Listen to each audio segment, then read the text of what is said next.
வயது வரைக்கும் நான் அப்படி செய்வேன். நரை வயது மட்டும் நான் உங்களை தாங்குவேன். நான் அப்படி செய்து வந்தேன். இனிமேலும் நான் ஏந்துவேன். நான் சுமப்பேன், தப்புவிப்பேன்.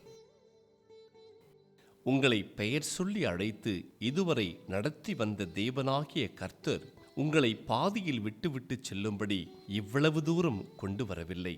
உங்கள் வாழ்வில் ஒரு சூழலை அவர் அனுமதிப்பாரானால் கண்டிப்பாக அதிலிருந்தும் உங்களை வெளியே கொண்டு வருவார். எனவே உங்களை விட்டு சென்ற அந்த நபரோ அல்லது காரியமோ நீங்கள் அடையப் போகும் இலக்கை தடுத்து நிறுத்திவிட முடியாது.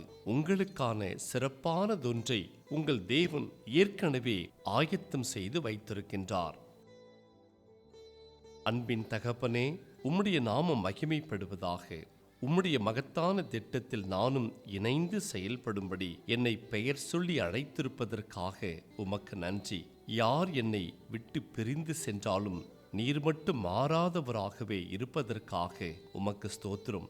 இந்த உன்னத அன்பை மட்டும் எப்பொழுதும் நான் தியானித்து நீர் எனக்காக ஆயத்தம் பண்ணி வைத்திருக்கும் இலக்கை அடையும்படி உம் நேச கரம் என்னை வழிநடத்தட்டும். இயேசுவின் மூலம் ஜெபிக்கிறேன் பிதாவே, ஆமென்.